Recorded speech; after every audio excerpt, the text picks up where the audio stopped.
विद्यार्थियों, आज का हमारा विषय है वर्तमान भारतीय प्रशासन की मुख्य विशेषताएं। जैसा कि हम जानते हैं, हमारा जो भारतीय प्रशासन है वो पूरा का पूरा ब्रिटिश जो हमारे यहाँ पर हुकूमत रही है, कहीं ना कहीं हमको उसकी छाया परिछाया ही उसमें देखने को मिलती है। हमारे जो नौकरशाही है, हमारा जो रूलिंग सिस्टम है, हमारी जो संसदीय प्रणाली है, इन कानून है, विधि का शासन है, इन सब में हमको ब्रिटिश जो है ब्रिटिश सिस्टम की हमको झलक देखने को मिलती है। तो सबसे पहले विशेषता इसकी जो है वो ये है कि भाई ब्रिटिश विरासत है। 1947 में हमारा देश जब आज़ाद हुआ था तो उसके बाद में हमने हमारा संविधान का निर्माण किया और यहाँ पर एक अपनी स्वयं की प्रशासन व्यवस्था को डेवलप किया। लेकिन फिर भी आज हम देखें तो जैसे हमारे यहाँ पर मुग़ल शासन भी रहा है, तो मुग़ल शासन के अंतर्गत आज हम देखते हैं राजस्व में, न्याय प्रशासन में फ़ारसी भाषा का चलन है। उसी प्रकार से आज ब्रिटिश गवर्नमेंट के जो अवशेष है वो जैसे अखिल भारतीय सेवाएं हैं, लोक सेवाएं हैं, सचिवालय व्यवस्था है, नौकरशाही की प्रणाली है और संघीय व्यवस्था है, राष्ट्र प्रशासनिक अनामता है, गोपनीयता है, कमेटी सिस्टम है, जिला प्रशासन है, रेवेन्यू प्रशासन है, पुलिस प्रशासन है, वित्तीय प्रशासन है, लोकल गवर्नमेंट है। इन सब में कहीं ना कहीं हमको ब्रिटिश विरासत देखने को मिलती है। दूसरी विशेषता इसकी है प्रशासन का कानूनी स्वरूप। तो इसमें हमारे यहाँ पे राजशाही, तानाशाही, चमत्कारी सत्ताओं पर आधारित कोई शासन नहीं है, राजा महाराजाओं का कोई शासन नहीं है। आज हमारे यहाँ पे संविधान का शासन है जो कि विधि के शासन की अवधारणा पे आधारित है। विधि ही यहाँ पे सर्वोच्च है। कोई भी ऐसी गतिविधि, कोई भी ऐसा कानून जो है हमारे यहाँ पर विधि के शासन की व्यवस्था के विरोध में स्थापित नहीं हो सकता। तीसरी विशेषता संघीय ढांचे का प्रभाव। आप जानते हो कि हमारे यहाँ पे एकात्मक सिस्टम नहीं है, संघीय व्यवस्था हमारे यहाँ पे डेवलप है। हमारे यहाँ पे राज्यों का शासन है, लेकिन केंद्र और राज्यों के शासन को अलग अलग डिवाइड किया गया है। डिवाइड कैसे किया गया है? संघीय सूची, समवर्ती सूची और राज्य सूची के माध्यम से हमने केंद्र और राज्य के कार्यों का बंटवारा किया है। जैसे पुलिस है वो स्टेट के पास है, रेलवे, डाक, तार संचार, दूरसंचार, विदेश नीति ये सेंटर के पास है, सिंचाई, स्थानीय स्वशासन ये राज्यों के पास है। कुछ चीज़ें, कुछ सेवाएं ऐसी हैं जो दोनों राज्य के पास भी है और स्टेट के पास भी है। चौथी विशेषता लोकतांत्रिक मूल्यों पर आधारित।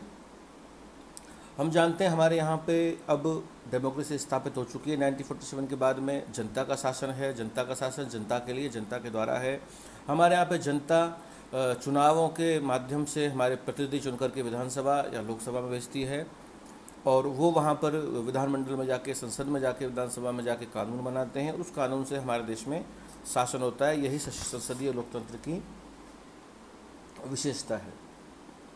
अगली विशेषता है कल्याणकारी प्रशासन।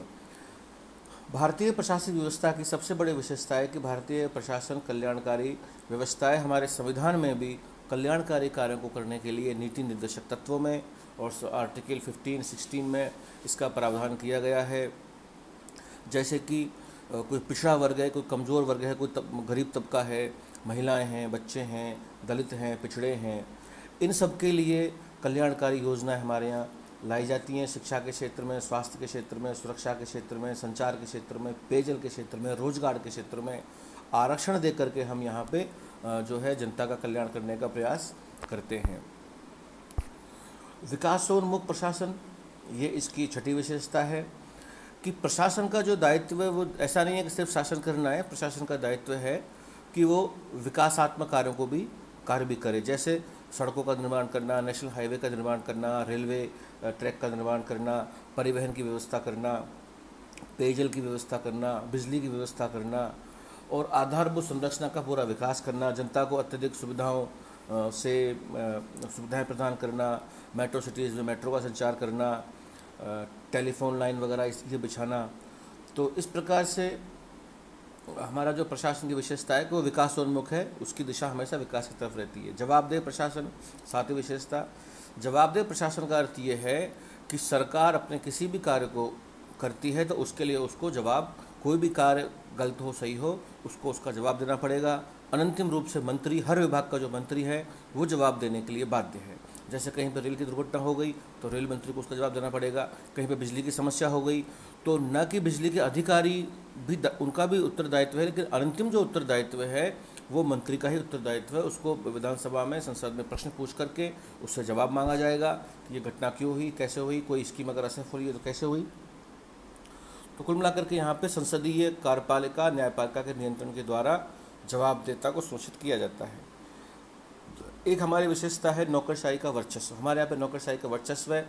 जैसा कि हम जानते हैं ब्रिटिश काल में ब्यूरोक्रेसी बहुत प्रभावी थी, ब्यूरोक्रेसी बहुत हावी थी, पावरफुल थी, लेकिन आज भी कहीं ना कहीं हम देखते हैं कि हमारी ब्यूरोक्रेसी के अंदर जो है ये कुछ गुण ऐसे मिलते हैं जो कि सही नहीं माने जाते। जैसे नौकरशाही के अंदर अहंकार, नौकरशाही में लाल फीताशाही, नौकरशाही में कठोर नियमों की पालना करना और पावर सीकिंग, यानी कि हमेशा सत्ता का वर्चस्व स्थापित करना, अकार्यकुशलता, संवेदनहीनता, मानवीय संवेदनाएं नौकरशाही में देखने को नहीं मिलती हैं।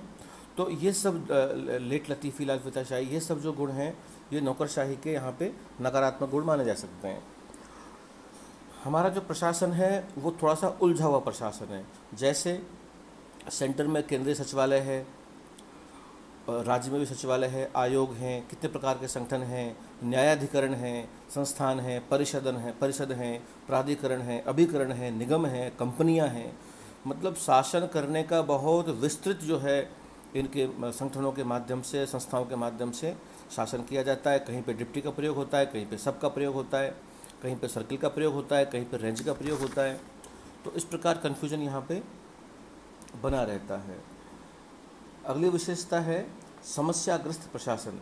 हमारे प्रशासन की जो मुख्य समस्याएं जो सामने आती हैं वो आती है सामान्य विशेषज्ञ का विवाद और मंत्री लोक सेवक संबंध।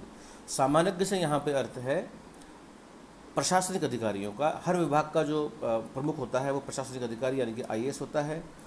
और जो विशेषज्ञ हैं जैसे डॉक्टर हैं, इंजीनियर हैं, प्रोफेसर हैं और वन विभाग के अधिकारी कर्मचारी हैं, तो हमेशा इनमें विवाद रहता है कि ये आरोप लगाया जाता है कि भाई IASओं को इन टेक्निकल डिपार्टमेंट्स का प्रभारी क्यों बनाया जाता है, जो टेक्निकल विभाग का जो अधिकारी है उसी को इनका प्रभारी बनाया जाए। दूसरा विवाद सामने आता है मंत्री लोक सेवक संबंध का।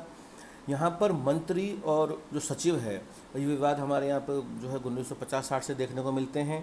उनमें आपस में टकराव, अहम का टकराव हो जाता है, नीतियों का टकराव हो जाता है, इम्प्लीमेंटेशन का टकराव हो जाता है।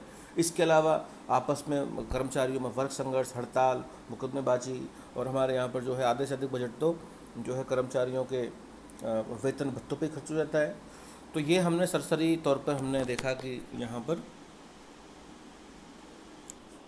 ये टॉपिक हमारा समाप्त होता है।